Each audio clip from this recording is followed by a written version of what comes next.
Yeah, I remember this area real good. Right there, I was on the bus. All right, we're on Florence, the corner of Florence and Vermont. Yeah, I was on Florence. See where that bus is right there? Yeah. I think it was the 50 back then. I was on that bus, and A-Trace caught me right on that bus. And back then, the buses were old, so you only had one emergency door on the left side. And I was sitting on that emergency door. When they caught me, shit, let me tell you something. I didn't need a rocket scientist to know that I was going to die. So when that bus stopped, fully stopped, shit, I hit that emergency door and sprinted all the way down there. Did gauge. That was the last time I rode a bus. You know, I wasn't going to play with my life like that. You know, so I don't care how good a fighter you are. You know what I'm saying? You ain't fighting your way through 20 dudes.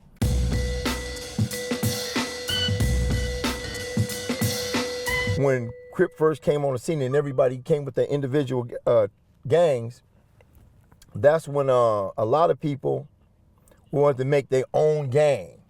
And it's a trip because every gang, right, wanted to be recognized, right? But you had to do something to be recognized, you know?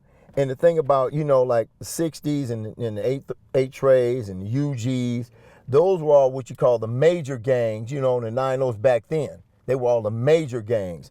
Any other gang in between that was small, you know, nobody didn't recognize them. And if you was a smaller gang, the first thing they was going to do is they were going to make you turn with the bigger gangs, you know. So like I said, the group that I met, like, you know, Big Shyster, Moncrief, Big Rick, you know, Joe Rat, Lunatic Frank, Pie Face, who else? Doe-Eye, you know, and who else? The Springers. We were all like, you know, we all had a tight group back then. You know, and the 60s wasn't as big as they was until, I guess, you know what? I guess you could say right after the war, when everybody wanted to jump on the bandwagon of who was neighborhood from 60s or who was from gangster, that's when the gang started getting bigger. Because I knew for a fact that when the war kicked off, you had a lot of dudes trying to get hooked up, right? Not to be recognized, but they got hooked up because they wanted protection. Because I remember a guy came up to me one time. He said, man, can I get hooked up? I said, why? He said, because I know that nobody won't mess with me at school. I said, look, check this out, homie. You better have heart. Don't come in here for protection, because if somebody catch you slipping and they kick your ass, you can't say I just joined this on a temporary basis, like this some type of debit Crip gang or something, you know? So that's where a lot of those type of guys ended up either falling off or ended up getting killed. When I moved over there, and I was sitting on the porch right after we got through moving our stuff in, and I see this stocky guy coming out the house. So he looked at me, right? I had a BB gun in my hand, a little marksman BB gun, right? You know, couldn't go through paper tissue. So he said, he stopped and said, who are you? So I said, hey, I just moved over here, right? He said, yeah, I'm Raymond Washington. He said, leader of the Eastside Crips. And I was like, damn, you know? And I was thinking, I said, out of all places my mom had to move, you know, she moved over here. So, you know what I'm saying? Like I said, he was, you know what I'm saying? Every time I would come out, he would grab me by the shirt tails, right? And he'd yank him like this. Where you going, little nigga? So, like I said, it was cool that I did stay next door to him, because I had a chance to really know him a little bit better, you know? And his brother Gerard, you know what I'm saying? Like I said, my sister used to braid his hair all the time on the porch, but my mom used to be mad about it. She used to call my sister in and stop playing in his hair. What was his death like? Like, what was the reaction? Hey, let me tell you something. When that happened, it was a lot of drama about it, because everybody was like, kind of like, who did it, and the suspicions, and did he do it? So it was like a lot of division, right? Because when you do something like that, right, everybody gonna be suspicious of the other person, you know? So, which I can't blame them, right? Because, you know, you do something like that, right, some more sneaky ass shit like that, who's not gonna know?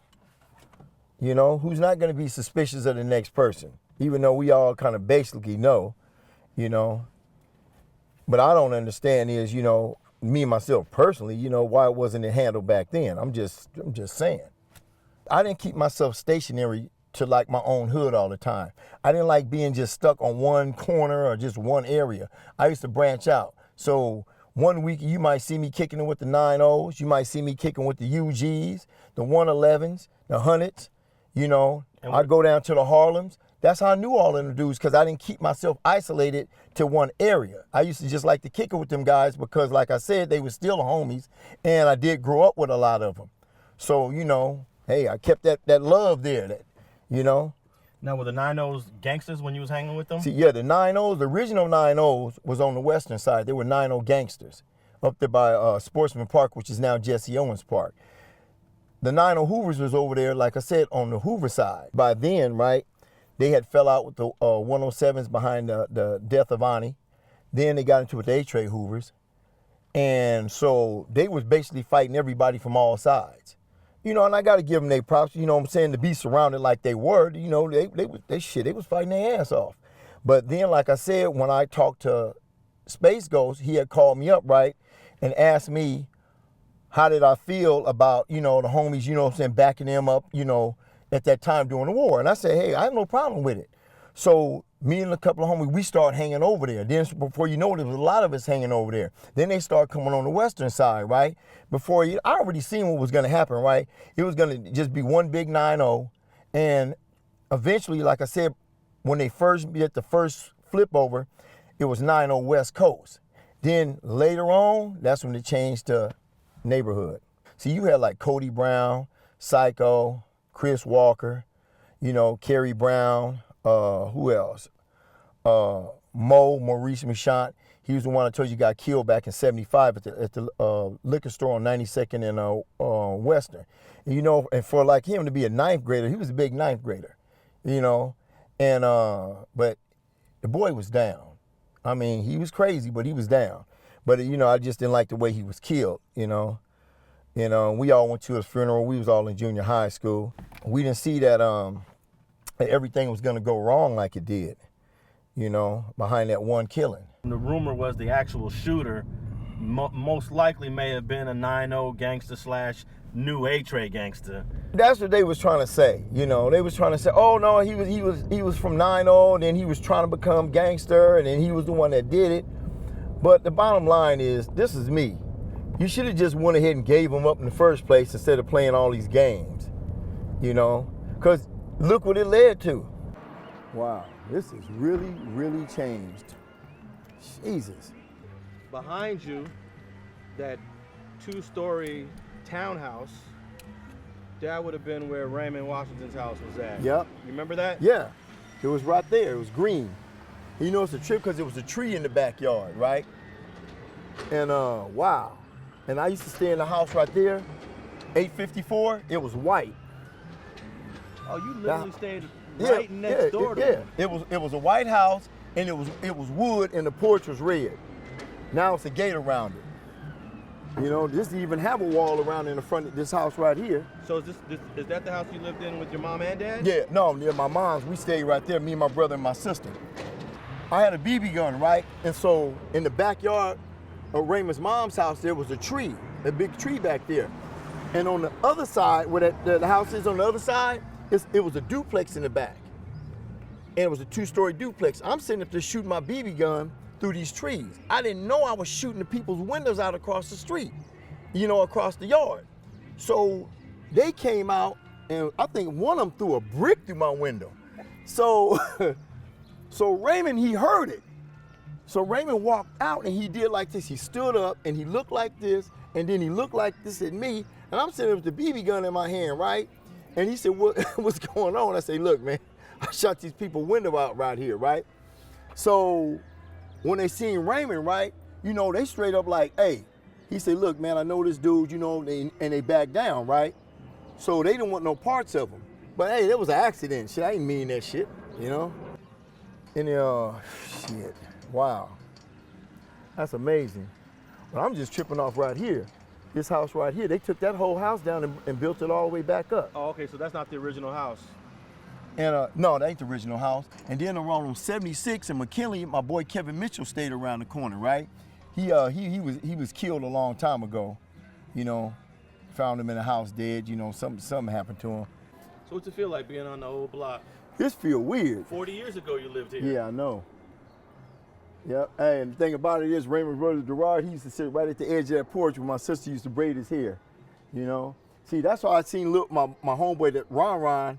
You know, he's younger than me, right? But he was like about this tall, and he used to come over here all the time. And my sister used to play with him at the edge of the porch. You know. But yeah, it's weird seeing this all this for the first time, for a long time. But I still believe the guy that stayed across the street that had the Corvair, I still think he was stealing gas out of Mom's car. Mom's used to fill up the gas tank, and every time she come out and start a car, I could have swore I just filled this up.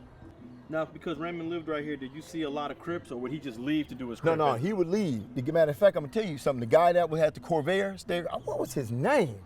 He used to drive Raymond. Raymond go across the street, and he'd get in the car and they'd take off. But he wouldn't have all them people at his mom's house like that at all.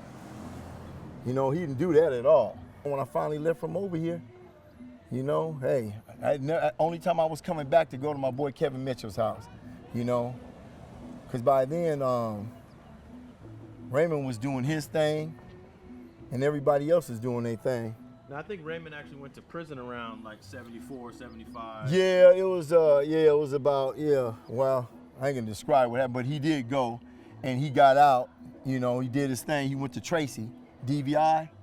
Yeah, he went there. You know, he got out and he ended up, like I said, last time I seen him, like I said, around 79, and that's when he ended up getting killed in August. So after you moved to the west side, you didn't really cross paths with him too much? No, the last time I say we actually met was in 79. And because like, you gotta realize, by then I was doing my thing. You know, I was establishing my name by then. So like I said, that's when I finally moved over there. That's when I met Cutes and all the rest of them, you know. Rusty Mouse, my homeboy, Shyster, you know, and all of them, and Monk and Big Rick and them. I ended up meeting them when I finally got over on the west side. So we just left your old block, man. What's that feel like? It brought back old memories. I'm just amazed and shocked how everything changed. You know, sometimes when you go back on old neighborhoods after so long and they done rebuilt up houses and planted potteries and trees like that, they don't even feel like you went to the same place. The only thing you just looking at is a memory. Thanks for watching StreetGangs.com. Please like and share the video you just watched and leave a comment below to tell us what you think. You can also watch 2 of our previous episodes to the right. Please visit the link to our Patreon page and support our campaign. And don't forget to subscribe.